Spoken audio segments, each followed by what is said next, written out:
Langit siang itu muram di atas terminal Kertawangsa. Awan menggantung berat seolah tahu bahwa ada badai yang akan segera datang, bukan dari langit, tapi dari langkah-langkah kasar seorang pria bertubuh besar dengan jaket kulit hitam robek di pundak, membawa tas kecil berisi celurit dan sabuk besi. Namanya Ujang Piton, preman pindahan dari terminal Cibitung yang baru saja diusir karena terlalu sadis bahkan untuk sesama preman. Kini, ia menjejakkan kaki di terminal ini dengan ambisi satu, menguasai dan memalak sepuasnya. Langkah pertama yang ia lakukan adalah menghampiri gerombolan sopir angkot yang sedang ngopi sambil menunggu penumpang. Tanpa basa-basi, Ujang menyulut rokok lalu menyambar gelas kopi milik salah satu sopir dan meminumnya sembari tertawa angkuh. Mulai hari ini, setiap mangkal setor 5.000 ke gua. Paham, ucapnya seraya menepuk-nepuk pipi seorang sopir muda yang hanya bisa menunduk ketakutan. Suasana mendadak hening, tak ada yang berani melawan. Bukan karena takut Ujang, melainkan takut pada apa yang akan terjadi jika dia terlalu banyak tingkah. Dalam waktu 2 jam, Ujang sudah bikin 5 tukang parkir babak belur, melempar dagangan seorang nenek penjual kue, dan mengacak-acak lapak rokok pinggir jalan. Ia tertawa puas. Terminal ini, pikirnya, terlalu lembek. Para preman lama terlihat pasif, diam seperti kucing kehilangan taring. Ia merasa ini akan jadi kandang baru yang empuk untuk dijadikan ladang perasan uang haram. Tapi ada satu hal yang mengusik pikirannya, warung soto kecil di pojok terminal. Warung itu selalu ramai. Entah kenapa, preman-preman yang tadi garang mendadak jadi jinak ketika duduk di situ. Bahkan beberapa terlihat mencuci piring dan menyapu halaman warung tanpa diminta. Ujang mengernyit, menilai itu sebagai bentuk kelemahan dan kemunduran moral para preman terminal. Kalau warung itu bisa gua acak, berarti gua resmi jadi raja di sini, katanya dalam hati. Ia meludah ke tanah, lalu berjalan menghampiri warung soto sambil mengayun-ayunkan rantai besinya. Dari dalam warung, tampak seorang pria tua berusia sekitar 60 tahun dengan rambut putih rapi dan mata yang teduh. Ia sedang menata mangkuk soto panas dengan tangan gemetar pelan, tapi tatapannya tenang. Itulah Pak Gino, pemilik warung soto yang tampak seperti rakyat jelata, padahal di balik gerak lembutnya tersembunyi kisah kelam yang bahkan tak disebut dalam cerita para preman. Ia melihat Ujang datang, hanya tersenyum tipis dan berkata, "Silakan, mau makan, nak?" Ujang mendengus, merasa direndahkan. "Makan kepala lo, ini warung bayar pajak ke gua sekarang juga. Atau gua hancurin," teriaknya sambil membanting satu bangku plastik sampai patah. Beberapa pengunjung langsung kabur, tapi para preman lama yang melihat kejadian itu justru membelalak dan mundur beberapa langkah. Salah satu dari mereka, Mamat Benggol, mantan tukang palak terkenal, menatap Ujang dengan wajah pucat. "Astagfirullah, dia ganggu warung itu." Ujang tidak peduli. Ia naik ke meja, menendang satu mangkuk soto hingga kuahnya tumpah membasahi lantai. Tapi anehnya, Pak Gino tetap berdiri di tempat, tanpa marah, tanpa emosi. Ia hanya menatap mata Ujang dalam-dalam. Seketika itu, Ujang merasakan udara di sekelilingnya menjadi berat, seperti ada ribuan pasang mata mengawasinya dari balik dinding terminal yang lusuh. Tanpa dia tahu, langkah itu bukan hanya sembrono, tapi menyentuh garis merah yang bahkan preman terminal paling kejam pun tak berani lewati. Langkah Ujang sudah dimulai, tapi di atas sadar, dia sedang bermain-main di halaman depan neraka yang diam-diam dijaga oleh penjual soto tua, yang dalam waktu dekat akan menunjukkan bahwa menjadi pemegang kendali tanah terminal bukan soal otot, tapi soal nama, sejarah, dan rasa takut yang diwariskan secara turun-temurun. Ujang Piton duduk di meja warung soto itu dengan dada membusung, menatap tajam ke arah Pak Gino. Meski baru saja membuat keributan dan menendang mangkuk soto, ia tak mendapat perlawanan apapun. Yang ia dapat hanyalah tatapan tua yang tenang dan dingin, seolah sedang menatap bocah yang sedang mengamuk karena lapar. Tapi entah kenapa, tatapan itu terasa dalam, terlalu dalam, sampai membuat dada Ujang sesak. Ia meludah ke lantai, mencoba menepis rasa tak nyaman itu. "Dasar tua bangka pengecut," gumamnya pelan. Di seberang jalan, dari balik lapak koran dan rokok, para preman lama hanya menatap warung soto itu dengan mata penuh kecemasan. Mereka tak berani mendekat. Mamat Benggol menggigit bibirnya. "Bangsat, si Piton nyentuh warung Pak Gino, ini bisa bahaya," ucapnya pada Dul Petir, kawan lamanya. Dul mengangguk dengan wajah murung. Dulu ada juga yang nyoba pala warung itu, si Beben Pitbull. 3 hari kemudian, hilang. Mayatnya baru ketemu setahun kemudian di sumur busuk belakang terminal. Warung itu memang terlihat biasa. Tapi di balik tembok-tembok kusamnya, tersimpan sejarah berdarah yang hanya diketahui oleh preman-preman lama yang pernah bertahan dari perang wilayah. Pak Gino bukan orang biasa. Ia adalah orang pertama yang mendirikan sistem keamanan bawah tanah di terminal ini 2 dekade lalu, bukan dengan kekerasan, tapi dengan pengaruh, kebijakan, dan ketakutan. Ia adalah legenda yang memilih pensiun dari dunia gelap dan menebus hidupnya dengan menjual soto. Tapi para preman tahu, warung itu adalah batas tak tertulis. Menyentuhnya, artinya menyentuh bara neraka yang lama padam tapi masih menyala di bawah tanah. Tapi Ujang tak peduli, ia bukan bagian dari sejarah itu. Ia datang dari luar, membawa ego dan dendam. Ia tak kenal siapa itu Gino, tak tahu sejarah terminal, tak paham siapa yang pernah memimpin perang berdarah antar kelompok. Dan itulah kebodohan pertamanya. Setelah merasa puas membuat kekacauan, ia mengangkat kakinya ke meja dan berteriak, "Warung ini gua ambil alih. Mulai besok, semua setor sama gua. Gak ada lagi pengecualian." Pak Gino tidak menjawab, ia hanya berjalan pelan ke dapur, seperti tidak terjadi apa-apa. Tapi langkahnya memicu getar halus di antara para pengunjung yang masih bertahan. Seorang sopir bas tua berbisik dengan gemetar, "Itu langkah Pak Gino yang lama, yang dulu dia pakai sebelum semua preman satu terminal lenyap." Kalimat itu membuat 2 kernet langsung kabur dari warung, tak sanggup menahan ketakutan yang merayap masuk ke dalam tubuh mereka.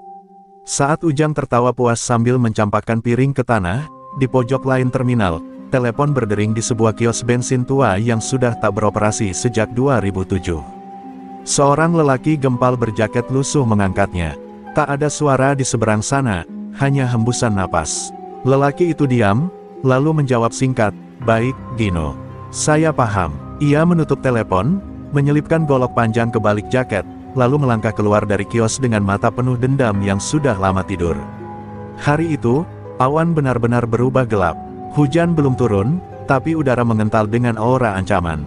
Di bawah kaki Ujang Piton yang menjejak meja warung, tanah terminal terasa seperti bernapas, seolah sedang menahan murka yang sebentar lagi meledak. Pagi harinya, terminal Kertawangsa tak seperti biasanya. Suasana yang biasanya gaduh oleh teriakan kernet dan klakson bas kini terasa senyap, seakan udara pun menahan napas.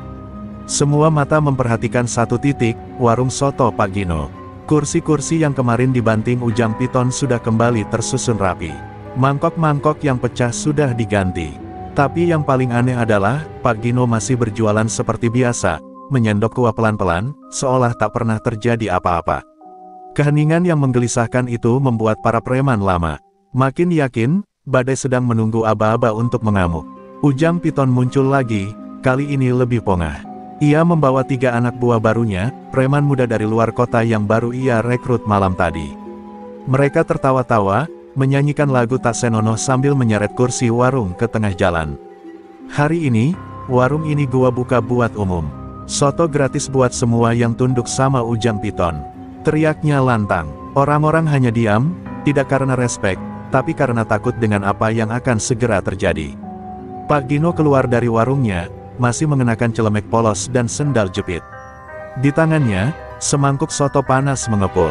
Ia berjalan pelan ke arah Ujang yang sedang duduk dengan kakinya di atas meja. Ujang menatapnya dengan sinis. Tapi ketika Pak Gino meletakkan mangkuk itu di hadapannya, sesuatu dalam sorot matanya membuat Ujang berhenti tertawa. Bukan tatapan marah, bukan juga takut.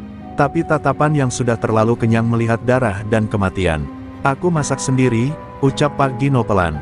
"Silakan coba, bisa jadi, itu soto terakhirmu di tanah ini." Tawa Ujang langsung pecah lagi. "Wah, si tua ini ngajak perang lewat kuah. Gua gak peduli siapa lu, Gino atau Dino. Gua raja baru di sini, dan gua gak takut ama omong kosong legenda murahan."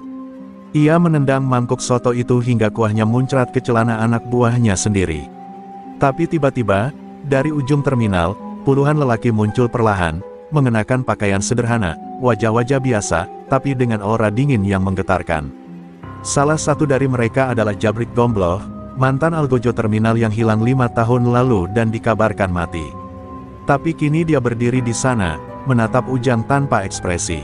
Di sebelahnya, muncul Bang Toyib terminal, pria bertato ular melingkar yang dulu menghilang setelah duel berdarah. Mereka semua muncul seperti bayangan masa lalu yang dibangkitkan kembali, dan mereka semua berdiri di belakang Pak Gino. Ujang mulai gelisah. Ia berdiri, mencoba menyembunyikan ketakutannya. Tapi anak buahnya sudah mulai gemetar. Salah satunya, seorang pemuda bernama Dede Gocap, berbisik, "Bang, itu Jabrik, gua pernah dengar namanya dari abang gua. Dia gak bakal muncul kecuali kalau si Gino manggil."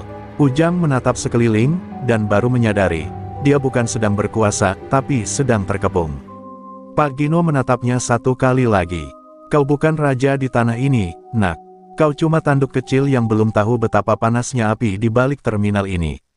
Langkah-langkah itu semakin mendekat. Suara sepatu menghentak pelan di lantai terminal yang retak, menciptakan gema sunyi yang memukul-mukul jantung Ujang Piton.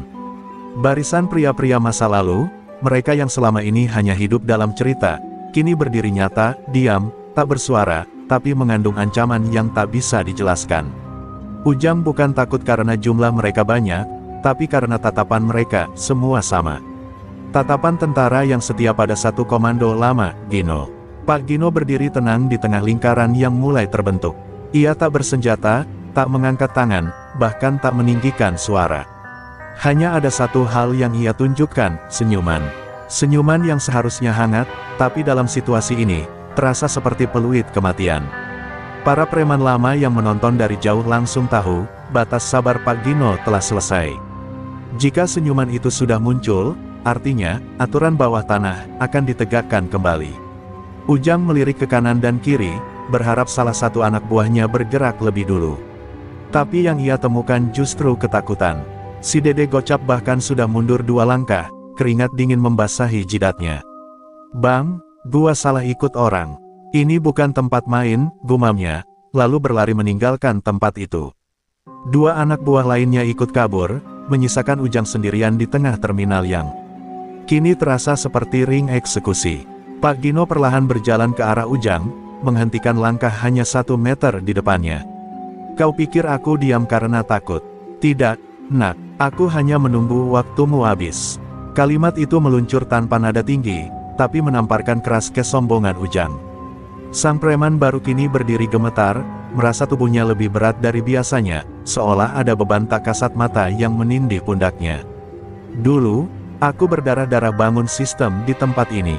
Aku basahi lantai terminal ini dengan darah sendiri dan darah mereka yang melanggar. Lalu aku sadar, dunia ini bisa lebih tenang jika kita memilih soto, bukan sabetan," ujar Pak Gino sambil menatap langit. Ujang tak bisa bicara, mulutnya kering, suaranya tercekat. Untuk pertama kali sejak ia datang, ia merasa tidak berkuasa. Tiba-tiba, dari belakang kerumunan, muncul seorang lelaki berambut panjang yang memakai tongkat besi. Tatapan matanya tajam, dan bekas luka besar melintang di wajahnya. Ia melangkah ke depan lalu berkata, "Kalau bukan karena Gino, aku mungkin sudah jadi mayat 12 tahun lalu." Semua yang ada di sini berutang nyawa padanya.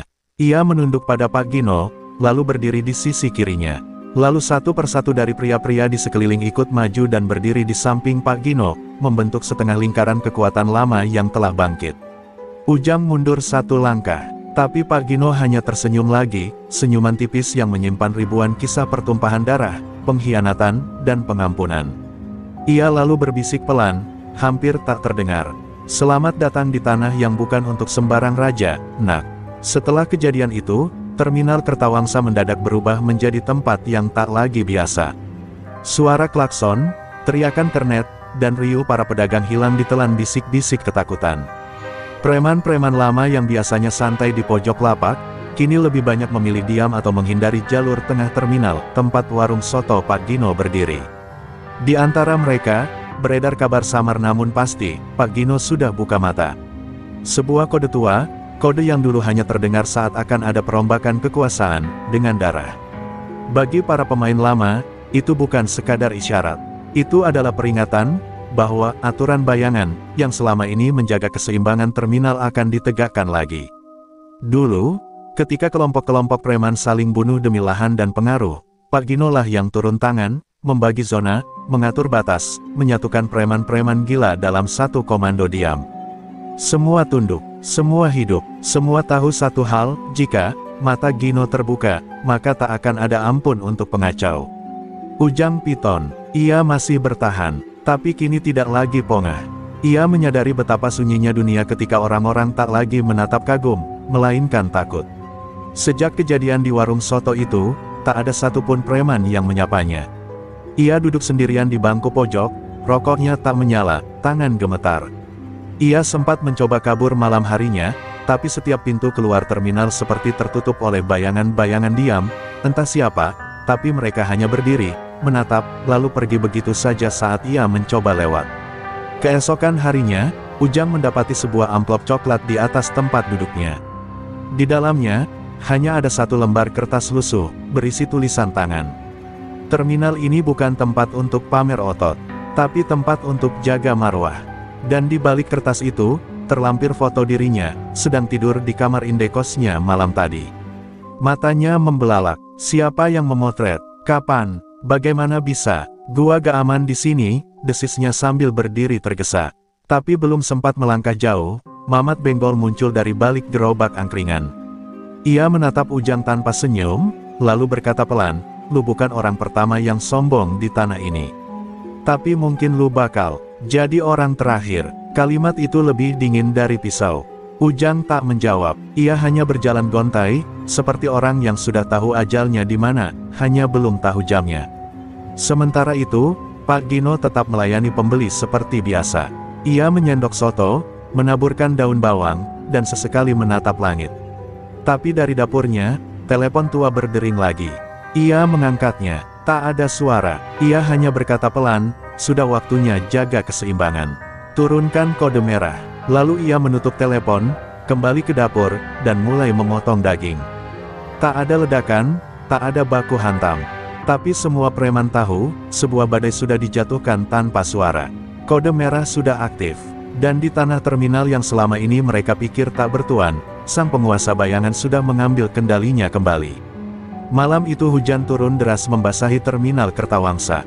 Genangan air di antara retakan aspal seperti cermin masa lalu yang mengambang di permukaan. Di dalam warung soto yang sudah tutup, Pak Gino duduk sendirian, menatap satu foto tua yang telah pudar warnanya. Dalam foto itu, terlihat dirinya berdiri di tengah 5 pria kekar dengan wajah penuh luka dan bekas tempur. Di belakang mereka, tertulis samar di tembok, pendiri garis bawah Kertawangsa, 1999. Tak banyak yang tahu bahwa sebelum menjadi penjual soto, Pak Gino adalah arsitek kekuasaan preman terminal terbesar yang pernah berdiri di bagian barat kota. Ia bukan yang terkuat, bukan yang paling sadis, tapi yang paling ditakuti, karena otaknya tajam dan hatinya dingin. Saat preman-preman lain bertarung dengan golok dan besi, Gino membangun sistem. Ia menyatukan kelompok-kelompok yang saling bunuh, menetapkan kode etik, dan menciptakan ketertiban dari kekacauan. Mereka menyebutnya Raja Tanpa Mahkota. Namun kekuasaan itu punya harga. Teman-teman seperjuangannya satu persatu terbunuh karena pengkhianatan, penyesalan, dan ambisi. Yang tersisa hanyalah Gino, yang akhirnya memilih keluar dari dunia gelap. Ia melepas semua, turun dari tahta, dan membuka warung soto kecil di pojok terminal, bukan karena lemah, tapi karena ingin hidup dengan damai, menghapus sisa darah di tangannya. Tapi ia tahu, ketenangan bukan berarti melupakan. Sementara itu, kabar mengenai kode merah mulai menyebar keluar terminal.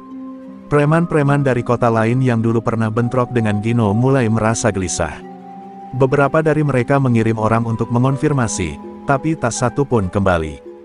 Terminal Kertawangsa menjadi zona terlarang, dan nama Pak Gino kembali bergaung seperti mantra yang membangkitkan ketakutan lama. Orang-orang yang dulu menepuk dada, kini menunduk diam hanya mendengar namanya. Ujang Piton. Ia tak tidur malam itu. Di kamarnya yang sempit dan lembab, ia duduk gelisah, memandangi silet kecil di tangannya. Ia mulai menyadari, apa yang ia hadapi bukan sekadar pria tua penjual soto. Ia menghadapi legenda yang tidak bisa dilawan dengan otot, karena Gino tak pernah menggunakan otot. Ia menggunakan waktu, pengaruh, dan rasa takut yang ditanam jauh di kepala para lelaki keras. Ujang bukan ditaklukkan, dia sedang dipadamkan. Perlahan, pasti. Keesokan harinya, seseorang datang ke warung Gino membawa kardus rokok tua. Di dalamnya ada buku catatan kuno dengan tanda tangan preman yang dulu berkuasa. Itu adalah buku perjanjian awal, garis bawah, dan Gino membukanya dengan tangan gemetar. Di halaman terakhir, seseorang telah menulis, "Jika Gino membuka buku ini lagi, artinya api lama akan menyala." Pak Gino menghela napas panjang. Ia tahu, ia tak bisa lagi bersembunyi di balik mangkuk soto. Terminal ini sudah goyah, dan orang-orang butuh penyeimbang. Ia menatap keluar jendela, melihat para sopir dan pedagang mulai ramai lagi, tapi semua masih penuh waspada. Dunia bawah kembali bergerak, dan meski ia enggan, ia tahu, sang legenda tak bisa tidur 2 kali. 3 hari setelah buku, garis bawah, dibuka kembali, perubahan mulai terasa di setiap sudut terminal Kertawangsa. Bukan lewat kekerasan, bukan pula lewat keributan, tapi melalui ketenangan yang menyesakkan dada. Para pedagang kecil mulai tersenyum kembali, tapi di balik senyuman itu ada rasa haru, mereka tahu siapa yang kembali mengatur udara di sekitar mereka. Tidak ada pengumuman, tidak ada deklarasi. Tapi semua orang tahu, kekuasaan lama sedang bangkit, dan ia bangkit tanpa suara. Ujang Piton tidak tahu apa yang sedang mengepungnya. Ia bangun pagi dengan kamar berantakan, tapi seluruh uang hasil palakannya hilang. Laptopnya lenyap, bahkan handphonenya tak bisa menyala. Ia berteriak marah, tapi tak ada yang mendengar. Ia pergi ke pos tempat biasa anak buahnya nongkrong, tapi hanya ada bangku kosong dan secangkir kopi dingin, seolah mereka sengaja meninggalkan jejak kepergian. Dan saat ia bertanya ke tukang parkir, jawabannya hanya satu, "Semua sudah sadar, Bang, tempat ini bukan buat dilawan. Tempat ini cuma bisa dijaga." Sementara itu, dari balik dinding warungnya, Pak Gino hanya duduk membaca koran lama sambil sesekali mengangkat telepon kabel yang kembali aktif setelah sekian lama. Setiap kali ia bicara, hanya ada sepatah 2 patah kata. "Pindahkan dia ke blok selatan. Putus aliran uangnya. Jangan disentuh. Biarkan dia hancur sendiri." Semua keputusan seperti bisikan kecil di antara denting sendok dan kuah soto. Tapi dampaknya, mengguncang seluruh struktur premanisme di terminal itu. Jaringan palak memalak yang selama ini dikuasai Ujang mendadak lumpuh. Semua sopir berhenti memberi setoran, semua kios berhenti bayar jatah. Tidak ada yang menolak secara terang-terangan, tapi tidak ada yang tunduk pula. Mereka diam, tapi mata mereka menatap Ujang dengan pandangan yang tak lagi takut, melainkan kasihan. Kasihan pada seorang pria yang masih berpikir bahwa dunia ini bisa dikuasai dengan otot, bukan hormat. Pak Gino tak pernah menyentuh Ujang secara langsung. Tak satu pun anak buahnya menamparkan atau menghajarnya. Tapi Ujang mulai hancur dari dalam. Ia mulai bicara sendiri, tidur tak tenang, mengira bayangan setiap orang sebagai ancaman. Di matanya, terminal ini bukan lagi tempat yang bisa ia kuasai, tapi labirin yang perlahan menelannya hidup-hidup. Ia bukan sedang diburu, ia sedang diasingkan dari kehidupan yang ia kira sudah ia genggam. Pada suatu malam, ia melihat coretan di dinding toilet belakang terminal. Tulisannya kabur, tapi masih terbaca. "Jangan pernah ganggu Soto. Soto adalah pagar tanah ini." Ujang terdiam. Ia akhirnya paham, semua ini bukan tentang Soto, tapi tentang siapa yang berdiri di balik kuah panas itu. Sementara itu, di dapur, Pak Gino menatap panci besar yang mengepul. Di balik uap soto yang mendidih, ia melihat bayangannya sendiri, bukan lagi sebagai lelaki tua yang lelah, tapi sebagai arsitek sunyi dari sistem yang tak bisa disentuh siapapun kecuali dia sendiri. Malam itu, hujan kembali mengguyur terminal Kertawangsa. Tidak deras, tapi cukup untuk membuat suasana makin kelam. Warung soto Pak Gino sudah tutup, tapi lampunya masih menyala. Di dalam, Pak Gino duduk seperti biasa di kursi kayu reyotnya, ditemani suara detak jam tua di dinding. Tiba-tiba, suara langkah kaki berat terdengar di luar. Perlahan, bayangan-bayangan besar mendekat, dan satu persatu sosok tua yang dulu menghilang dari peredaran muncul di depan pintu warung itu. Mereka adalah para mantan kepala terminal dari generasi lama. Orang-orang yang dulu membentuk garis bawah bersama Pak Gino, tapi kemudian memilih jalan masing-masing, ada yang terlibat narkoba, ada yang menjual zona ke preman muda, dan ada pula yang pensiun dengan diam-diam. Kini, mereka semua kembali. Bukan untuk menantang, bukan untuk rebut kuasa. Mereka datang untuk satu hal, minta maaf. Bang Togar, mantan kepala terminal timur, berdiri paling depan. Tubuhnya gemetar, bukan karena dingin, tapi karena rasa bersalah yang lama terkubur. "Maafkan kami, Gino. Kami kira, Setelah lu mundur, kami bisa jaga semuanya. Tapi kami salah. Kami biarkan bocah-bocah sok jago tumbuh liar. Kami tutup mata saat jalur uang berubah jadi racun. Dan sekarang, kita semua panen hancurnya. Suaranya serak, matanya basah. Pak Gino tidak menjawab. Ia hanya mempersilakan mereka duduk. Tak ada kata sambutan, tak ada pelukan nostalgia. Hanya diam, yang menyakitkan. Lelaki-lelaki yang dulu ditakuti kini menunduk di hadapannya, seperti murid yang datang kembali pada guru yang pernah mereka tinggalkan. Soto disajikan, tapi kali ini, rasanya bukan untuk menghangatkan, melainkan untuk mengingatkan. Setelah beberapa saat, Pak Gino akhirnya bersuara. Kalian tinggalkan tanah ini demi uang cepat. Kalian pikir aku lelah? Tidak, aku diam bukan karena tak mampu. Tapi karena kalian perlu belajar bahwa tanpa keseimbangan, semua akan runtuh. Dan lihatlah sekarang, bocah dari luar kota bisa mengacak-acak karena kalian biarkan pintu terbuka. Ucapannya pelan, tapi seperti palu godam yang menghantam ke dalam hati mereka. Bang Udin, mantan pengendali zona selatan, menunduk dalam. Kami siap tunduk lagi di bawah kendalimu. Apapun aturannya, kami ikut. Asal terminal ini kembali seperti dulu. Aman, teratur, dan takut pada yang pantas ditakuti. Pak Gino menatap mereka dalam-dalam. Kalian bukan datang untuk tunduk padaku, tapi untuk tunduk pada ketertiban yang dulu kita bangun. Kalau mau kembali, kembali sebagai penjaga, bukan penguasa. Malam itu, tak ada kesepakatan tertulis. Tapi di bawah lampu temaram dan semangkuk soto yang sudah dingin, perjanjian sunyi terlahir kembali. Para kepala terminal lama keluar dari warung dengan langkah berat, namun pasti. Mereka tahu, malam ini mereka bukan hanya datang untuk minta maaf, tapi untuk mengembalikan keseimbangan yang dulu pernah mereka hianati.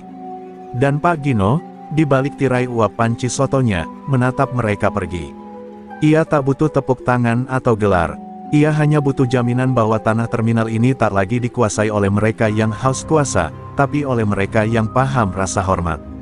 Pagi menjelang, embun masih menggantung di pucuk atap terminal. Di salah satu sudut terpencil, Ujang Piton duduk membungkuk, bersandar di dinding berlumut dengan mata sembab dan napas berat. Sosok yang dulunya pongah, penuh amarah dan percaya diri, kini berubah menjadi bayangan dari dirinya sendiri. Celuritnya hilang entah kemana, rantai besinya patah, dan harga dirinya tercecer seperti serpihan gelas yang ia pecahkan sendiri. Ia tahu ia kalah.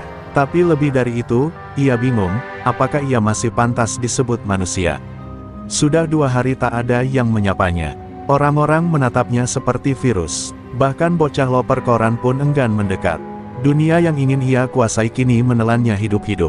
Dan di saat itulah, saat ia benar-benar terbenam dalam sepi dan hancur, Pak Gino datang. Tanpa pengawal, tanpa senjata. Hanya membawa 2 bungkus nasi soto hangat dan segelas air putih. Ujang tak berani menatap. Ia merasa malu. Ia tak takut lagi, karena rasa malu itu lebih menyakitkan dari pukulan manapun. Tapi Gino hanya duduk di sampingnya, meletakkan bungkusan itu tanpa berkata-kata. Hanya suara lirih yang keluar kemudian. Dulu aku seperti kamu. Ujang mendongak perlahan. Matanya merah, bibirnya gemetar. Saya gak ngerti, kenapa gak habisin saya aja, Pak. Pak Gino menatapnya, tajam tapi tak marah.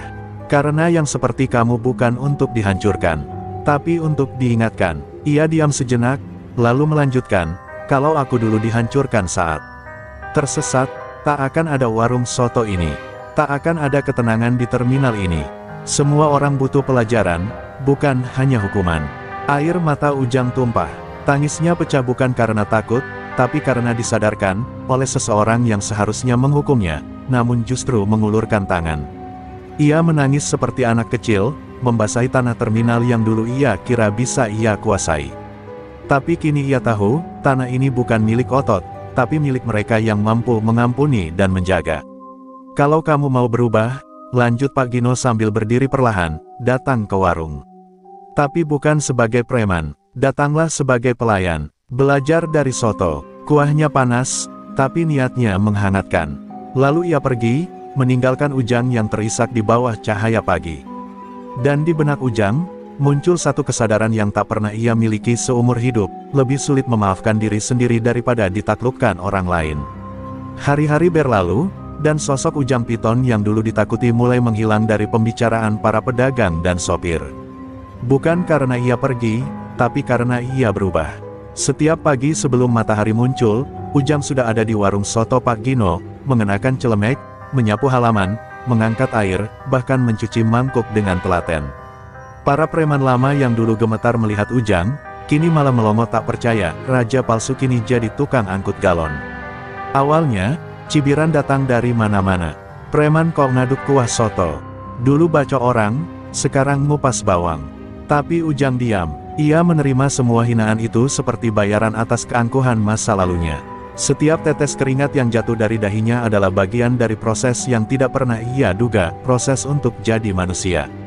Dan perlahan, cibiran itu mulai menghilang, berganti tatapan penasaran, lalu perlahan bergeser menjadi hormat. Pak Gino tidak pernah memuji, tidak juga menghina. Ia hanya memberi tugas, satu persatu, tanpa penjelasan. Tapi setiap tugas itu selalu punya makna tersembunyi. Saat Ujang disuruh membersihkan parit terminal, ia menyadari bahwa kotoran bisa mengendap di tempat yang tak terlihat mata. Saat ia disuruh melayani pengunjung, ia sadar bahwa rasa lapar bisa lebih mematikan dari rasa marah. Satu hari, saat seorang preman muda baru mencoba melempar sendok ke arah tukang parkir, Ujang yang dulu akan langsung menghajarnya, kini hanya menghampiri, lalu berkata dengan tenang. Kalau kamu pukul orang di tanah ini, kamu pukul harga diri semua orang di sini. Dan di sini, kami jaga harga diri, bukan pakai celurit, tapi pakai kerja. Preman muda itu terdiam, lalu pergi.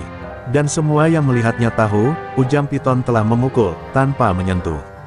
Sikap itu mulai menyebar, satu persatu sopir mulai memberi Ujang rokok, atau sekadar senyuman. Pedagang mulai memanggil namanya, bahkan Mamat Benggol yang dulu mengejeknya, kini mengangguk hormat setiap lewat. Dari seorang yang datang membawa ketakutan, Ujang berubah menjadi lambang bahwa orang bisa ditegakkan tanpa dibinasakan.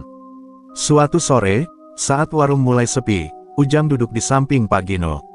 Ia mengusap keringat, lalu bertanya pelan, Pak, kenapa dulu Bapak gak pilih balas dendam waktu saya hancurin warung? Pak Gino tersenyum, lalu menjawab singkat, karena kalau saya hancurkan kamu, terminal ini gak akan belajar apa-apa. Tapi kalau saya biarkan kamu hancurkan dirimu sendiri, dan kamu bangun dari situ, semua orang akan ikut belajar. Dan Ujang hanya bisa diam, menatap langit yang mulai jingga. Di sana, dalam senja terminal yang penuh kenangan, ia tahu, ia bukan lagi Ujang yang lama. Ia bukan preman, ia bukan korban, ia adalah cermin dari semua yang memilih berubah, meski terlambat. Senja itu, terminal Kertawangsa kembali sunyi. Tapi bukan sunyi karena damai, melainkan karena ada sesuatu yang menekan di udara, sesuatu yang belum nampak tapi terasa. Dari kejauhan, sebuah mobil hitam berhenti tanpa suara di ujung jalan. Pintu terbuka perlahan, dan dari dalamnya turun seorang pria bertubuh tinggi besar, berkacamata hitam, dengan luka panjang di pelipisnya. Namanya Rangga Langit, mantan rival Pak Gino 2 dekade lalu, satu-satunya orang yang pernah menolak tunduk pada garis bawah. Rangga menghilang sejak tahun 2004 setelah terminal lama terbakar dalam konflik berdarah. Banyak yang mengira ia mati, atau setidaknya lumpuh. Tapi kenyataan berkata lain, ia kembali, dan bukan sebagai orang yang ingin berdamai. Ia datang dengan amarah yang dipelihara selama 21 tahun, amarah karena Gino pernah memilih perdamaian atas kekuasaan, dan membubarkan kelompok yang sudah ia bantu bangun. Baginya, terminal adalah kerajaan, bukan pesantren. Sore itu, saat warung soto mulai bersiap tutup, Rangga muncul di depannya. Ujang, yang sedang menyapu halaman, menatap sosok itu dengan mata tajam. Ia tak kenal Rangga, tapi ia bisa mencium bau bahaya dari cara berjalan pria itu, pelan, tapi penuh keyakinan. Ini warung Gino, tanya Rangga sambil melepas kacamatanya. Ujang mengangguk, hati-hati, bilang sama dia, sahabat lamanya datang. Tapi kali ini, bukan buat makan soto. Pak Gino keluar dari dapur. Matanya langsung menangkap sosok tua itu. Mereka berdiri saling pandang, tak bergerak, seperti dua singa tua yang pernah berbagi hutan, tapi kini bertemu lagi di ujung umur. Kau datang terlalu larut, Rangga, ucap Gino datar. Belum pernah ada kata terlambat untuk merebut tahta yang dirampas, jawab Rangga tajam. Kau masih berpikir terminal ini bisa dikuasai dengan kekerasan? Aku tidak akan bicara, Gino. Aku akan tunjukkan. Malam itu, Rangga tak membuat keributan. Ia hanya pergi, tapi meninggalkan jejak. 3 kios terbakar di blok selatan, seorang sopir bus hilang, dan preman muda ditemukan terkapar di belakang halte. Semua tahu siapa pelakunya, tapi tak satu pun bisa membuktikan. Ini bukan tantangan biasa. Ini adalah panggilan perang dari masa lalu. Ujang meradang. Pak, kita harus lawan dia. Jangan biarin terminal ini dihancurin orang yang cuma tahu kekuasaan. Tapi Gino hanya duduk diam, menatap api sisa lilin yang redup. Jika kita lawan dengan cara yang sama, kita kembali jadi binatang. Tapi jika kita diam, maka tanah ini akan dibakar habis. Kita tak punya pilihan selain berdiri di tengah. Tengah mana, Pak? Dia main api. Gino menatap Ujang tajam, dan kita akan jadi air. Tapi air yang bisa menghanyutkan. Hari-hari berikutnya jadi mencekam. Semua orang tahu terminal akan berguncang lagi. Tapi kali ini bukan karena bocah sok jago, melainkan karena hantu lama yang datang menuntut mahkota. Dan Pak Gino, yang selama ini memilih diam, kini dipaksa untuk kembali menyalakan nyala lamanya. Bukan demi dirinya, tapi demi tanah yang sudah ia jaga terlalu lama. Pagi itu, terminal Kertawangsa bukan lagi tempat yang biasa. Udara terasa lebih panas, meski matahari belum sepenuhnya keluar. Suara kendaraan yang biasanya riuh terdengar lebih menekan, seolah menunggu ledakan yang sudah lama tertahan. Pak Gino berdiri di depan warungnya, menatap garis terminal yang kini terasa lebih sepi dari biasanya. Rangga Langit bukan hanya datang untuk menantang. Ia datang untuk mengingatkan semua orang, bahwa kekuasaan bisa dihancurkan dalam sekejap, dan ia berencana memulai dengan menghancurkan nama Gino. Sore sebelumnya, rangkaian serangan mulai terasa. 3 kios di blok selatan terbakar, bangunan-bangunan kecil yang menjadi penghidupan para pedagang kecil. Setelah itu, seorang sopir bus ditemukan tak bernyawa di sudut terminal, dibunuh dengan cara yang kejam dan terencana. Pak Gino tak bisa lagi menutup mata. Rangga Langit mulai mengukir jejaknya di tanah yang dulu mereka bangun bersama. Pak, kita gak bisa terus diam, Ujang Piton berkata dengan suara keras. Matanya penuh kebingungan dan kemarahan. Dia terus merusak semuanya. Orang-orang mulai takut. Kita harus lawan, Pak. Pak Gino menatap Ujang dengan tenang, seolah seluruh dunia ini sudah berada di bawah kendali. Diam bukan berarti kita lemah, Ujang. Diam adalah cara untuk mendengar, untuk mengerti siapa yang benar-benar berani berjalan di jalur ini. Jangan hanya berpikir tentang kekerasan. Kita harus memikirkan jalan lain. Tapi Pak, dia sudah membakar terminal ini. Bukan hanya fisiknya, tapi juga jiwa-jiwa yang ada di sini. Gino menghela napas, menatap jauh ke depan. Kita semua akan berdarah, tapi kita harus pastikan darah ini bukan milik kita saja. Pak Gino kemudian berjalan menuju pojokan warung dan membuka kotak kayu tua yang tersembunyi di bawah meja. Di dalamnya ada foto-foto lama, surat-surat yang sudah usang, dan beberapa benda yang hanya mereka yang pernah terlibat dalam garis bawah yang tahu maknanya. Ia mengambil selembar surat dan membacanya dengan suara rendah, hampir seperti berbisik, "Ini bukan hanya perang untuk terminal ini, Ujang. Ini tentang seluruh tanah yang pernah kita tinggalkan, semua yang kita bangun, semua yang kita hancurkan." Rangga kembali bukan hanya untuk menuntut mahkota, dia kembali untuk membalas masa lalu yang terlupakan. Dengan perasaan berat, Gino berdiri dan memandang Ujang. Ini waktunya. Kita harus memimpin kembali, tapi kali ini bukan dengan otot, melainkan dengan kebijaksanaan. Kita akan mencari celah yang Rangga sendiri tidak tahu ada di dalam terminal ini. Ini bukan perang, ini adalah penghakiman. Pada malam yang sama, ketika terminal sudah sunyi dan semua pedagang mulai menutup lapaknya, sekelompok orang berpakaian hitam muncul dari dalam kegelapan. Mereka bukan hanya orang yang bekerja untuk Gino, mereka adalah orang-orang yang telah lama dilupakan, para pengikut yang dulu menjaga perbatasan garis bawah dengan setia. Gino memanggil mereka kembali untuk sesuatu yang lebih besar. Dan dalam senyap malam itu, mereka bergerak menuju titik-titik kunci yang sebelumnya menjadi sasaran Rangga. Kini Gino mempersiapkan serangan balik, tanpa darah, tanpa kebisingan. Di ujung terminal, di bawah langit yang mulai dipenuhi awan kelam, Rangga Langit berdiri menunggu. Ia tahu, perang ini baru saja dimulai. Tapi ia tidak tahu bahwa kali ini, ia bukan hanya menghadapi seorang pria tua yang telah pensiun. Ia menghadapi seluruh sejarah yang tak ingin dilupakan. Malam itu, terminal Kertawangsa seolah terhenti dalam napas panjang. Langit menggantung kelabu, dan hujan turun pelan, cukup untuk membasahi jalanan, cukup untuk menyembunyikan air mata dan darah, bila harus tumpah malam ini. Di tengah lapangan terbuka yang dulu jadi tempat parkir bus antar kota, dua bayangan berdiri saling berhadapan, Pak Gino dan Rangga Langit, dua raksasa masa lalu, dua jalan yang pernah bersisian, tapi kini berseberangan tajam. Rangga melangkah perlahan, mantel hitamnya menjuntai, dan matanya tak berkedip menatap lelaki tua yang berdiri tanpa senjata. Kau berubah jadi penjaga soto, Gino, sementara aku tetap seperti dulu, penakluk. Suaranya dalam dan bergetar, penuh dendam yang mengeras menjadi tekad. Pak Gino tidak gentar, ia berdiri tegak dengan tatapan jernih. Penakluk tak pernah menang, Rangga. Mereka cuma menang sesaat, lalu dilupakan dalam sejarah yang penuh luka. Rangga menggeram, lalu melemparkan sebatang besi ke arah kaki Gino. Ambil, lawan aku, buktikan bahwa kau masih punya darah, bukan hanya kuah soto basi. Tapi Gino tidak bergeming, ia hanya menunduk, menatap batang besi itu seperti menatap masa lalunya sendiri. Kalau aku ambil besi itu, semua yang kita bangun dulu akan lenyap. Anak-anak muda akan percaya, bahwa kekuasaan hanya bisa berdiri di atas ketakutan. Dan itu, bukan kemenangan. Itu kutukan. Tiba-tiba, dari balik kegelapan, puluhan sosok muncul, para pedagang, sopir, tukang tambal ban, hingga anak-anak muda terminal yang dulu takut, kini berdiri di belakang Gino.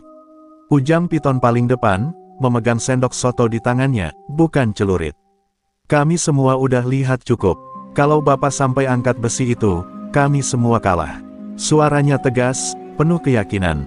Ia bukan preman lagi, tapi saksi perubahan. Rangga menyeringai. Jadi kau pilih kalah, Gino.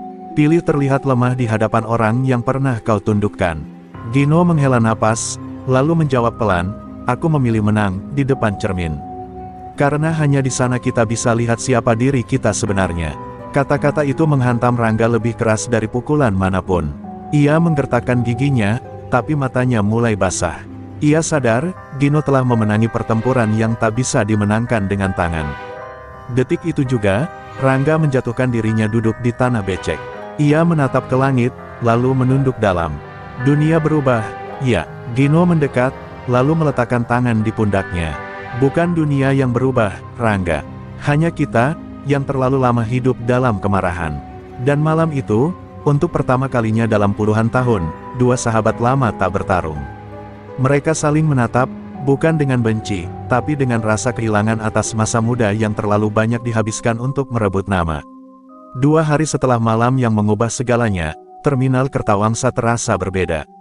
Bukan karena suasananya lebih riuh atau lebih tenang, tapi karena aura yang menggantung di udara, rasa lega yang belum selesai dicerna.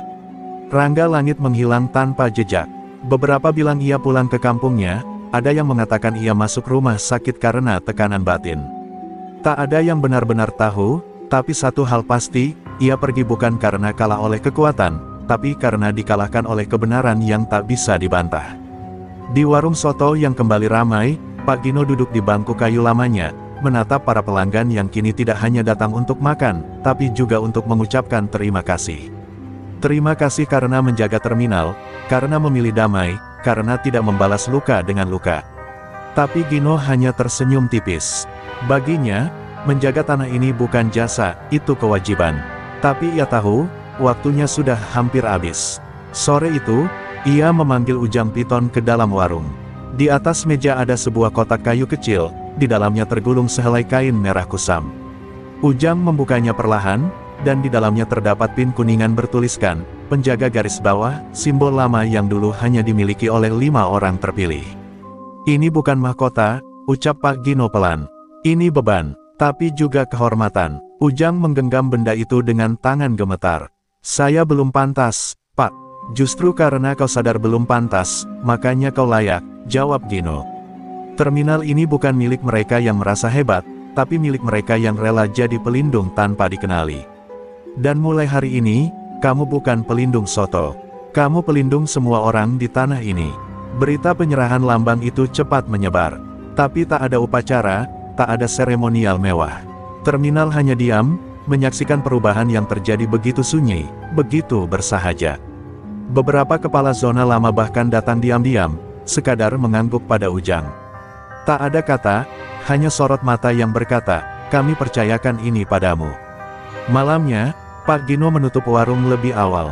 Ia berjalan perlahan ke tengah terminal, lalu menatap sekeliling, kios-kios kecil, bangku tua, jalan berlubang, dan wajah-wajah yang dulu ia lindungi dari bayang-bayang kekacauan. Ia tersenyum kecil. Tanah ini sudah bukan milikku lagi, bisiknya pelan. Tapi juga bukan milik preman. Ini milik mereka yang mau jaga, walau tak dikenal. Dan dengan langkah ringan, ia berjalan pergi, menyusuri lorong terminal yang kini terasa seperti lorong kenangan. Tak ada yang tahu kemana ia pergi. Tapi semua tahu, ia tidak meninggalkan kekosongan. Ia meninggalkan warisan, bukan warisan uang atau kekuasaan, tapi warisan nilai, bahwa kekuatan sejati bukan di tangan, tapi di pilihan untuk tidak menggunakan tangan. Pagi itu, terminal Kertawangsa disiram cahaya matahari yang hangat, seperti pertanda bahwa luka-luka lama akhirnya benar-benar mengering. Aktivitas berjalan normal, tapi ada semacam keteraturan yang baru, bukan karena ketakutan, melainkan karena penghormatan. Preman-preman muda yang dulu biasa duduk berselonjor dan memalak sopir kini terlihat ikut membantu menata parkir. Pedagang kaki lima tak lagi was-was akan retribusi liar. Semua seperti bergerak dalam harmoni yang langka di tanah keras seperti terminal. Di pojok terminal, warung soto yang sempat tutup selama beberapa hari kini kembali buka. Tapi ada yang berbeda. Di balik meja, bukan lagi Pak Gino yang berdiri, melainkan Ujang Piton.